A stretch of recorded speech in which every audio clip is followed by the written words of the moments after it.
Olha, gente, o Ministério da Saúde afirmou hoje que as vacinas contra a Covid-19 não aumentam o risco de miocardite e morte. Sobre este assunto, eu quero conversar com Pedro Bonenberger. Porque, Pedro, a Covid-19 continua ainda em circulação e, olha, eu vendo agora essas imagens, mais uma vez é chocante lembrar daquele número de mortos do início da pandemia. Eram centenas de milhares de pessoas morrendo ao redor do mundo, em todo o país. Muitas pessoas perderam amigos, perderam familiares, perderam a vida por conta da pandemia, Pedro. E graças à vacinação, agora nós temos uma situação muito mais confortável. A Organização Mundial da Saúde continua, como nós mostramos agora, com os levantamentos, entendendo como funciona a vacina, como é que o vírus tem se comportado com as novas variantes. Mas, Pedro, não dá para deixar para depois uma situação tão séria que são as doses de reforços, e cada país está seguindo também aí a sua questão interna, justamente porque a pandemia ela muda muito de acordo com a região. Agora, o Ministério da Saúde informou hoje também, fez uma nota contra uma nova fake news que estão circulando pelas redes sociais. Conta pra gente. Pois é, Elias, essas informações falsas, essas notícias falsas circulam desde o início da pandemia. Elas eram ainda mais graves naqueles momentos ali mais críticos da circulação do coronavírus, da transmissão da Covid-19, mas ainda circulam essas notícias falsas, Elias. São duas informações falsas nesse momento que estão preocupando um pouco mais o Ministério da Saúde. A primeira delas é sobre o risco de miocardite que teria sido gerado pela vacinação contra a Covid-19. A miocardite basicamente é uma inflamação no coração que pode causar quadros graves de saúde. Agora, não há evidências, Elias, e é falsa essa informação de que as vacinas poderiam causar esse tipo de inflamação no coração. Pelo contrário, a gente tem, na verdade, dados que mostram que a Covid-19, a doença, as consequências da transmissão da doença, essas sim são graves e podem trazer sim o risco de desenvolvimento desse tipo de quadro naqueles casos mais graves. E os casos mais graves hoje são das pessoas que não se vacinaram ou aquelas que não têm nenhum tipo de dose de reforço contra a transmissão das novas variantes. Por isso a gente chama a atenção para ficar muito atento, né, ao que a gente compartilha, ao que a gente lê na internet, especialmente nos grupos de WhatsApp, no Facebook, no Instagram.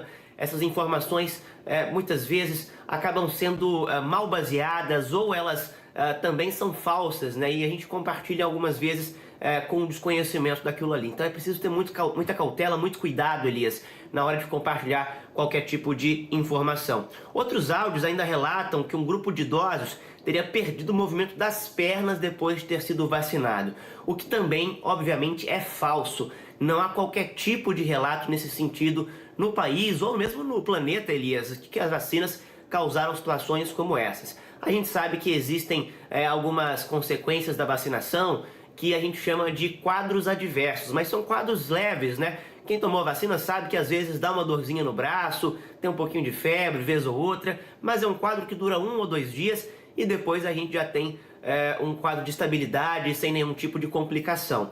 Olha, Elias, nós temos nesse momento, como você bem ressaltou, e nós tivemos uma reportagem agora há pouco, 700 mil mortes na pandemia por causa da Covid-19. A gente, é claro, se solidariza com as famílias dessas vítimas, infelizmente é um número muito alto, a taxa de mortos, né, por habitante, né, por população, o percentual é o maior do planeta. Infelizmente, o Brasil não desenvolveu durante a pandemia uma política preventiva como a gente gostaria que teria sido, mas agora, felizmente, nós temos boas notícias. As vacinas chegaram e cabe a nós, basta nós querermos ir buscar por esse imunizante para nos protegermos, não só a nós, mas também aos nossos amigos, familiares, pessoas próximas, porque o ato de vacinação ele é um ato coletivo, de proteção coletiva e não só individual. E eu faço também um detalhe aqui, Elias, uma abordagem para falar sobre a vacinação. Todo mundo aqui, eu acho, inclusive eu, você, conhece alguém que morreu ou que precisou ser internado na pandemia por causa de complicações da Covid-19. Mas depois de mais de 1 ano, 2 anos de vacinação, a gente não conhece ninguém, pelo menos eu não conheço ninguém, que tenha tido complicações por causa da vacina, né? Então é fácil de perceber hoje, até de forma empírica, não só com dados, com os estudos, com a aprovação da Anvisa, aprovação dos órgãos reguladores, mas também de forma empírica no nosso dia a dia. E a vacinação, Elias, ela é muito importante para nós, por nós que estamos aqui, para garantir a saúde, para garantir uma qualidade de vida, para garantir que os comércios fiquem abertos, né, como a gente teve restrições durante tanto tempo, mas também é uma forma de honrar a memória dessas mais de 700 mil pessoas que morreram na pandemia e que infelizmente não tiveram a oportunidade de se vacinar. Pessoas que morreram antes da chegada da vacina. Agora que nós temos a vacina disponível, é um ato de proteção coletiva, individual, mas também de memória a essas pessoas que infelizmente não tiveram essa chance, Elias. Pedro, muito bem lembrado, viu? E olha, foi triste perceber, e é triste, eu quero chamar a sua atenção, telespectador, para este fato, que nós tivemos no início fake news sobre como era o coronavírus. Depois nós tivemos vários, inclusive governantes, falando várias mentiras em relação à vacinação, falando em relação ao distanciamento social e ao modo como as pessoas estavam morrendo em massa. Pessoas que não tiveram um pouco, Pedro, de sensibilidade com a dor do próximo, sensibilidade com uma questão que estava afetando a todo mundo. E mesmo 3 anos após o início da pandemia no Brasil, ainda há fake news sendo semeadas e espalhadas referentes à vacinação. Ou seja, Pedro, as máquinas de fake news não param.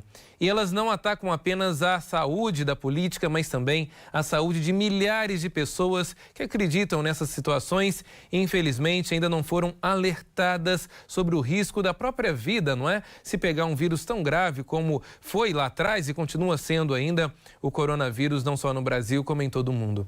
Muito obrigado pelas informações, Pedro.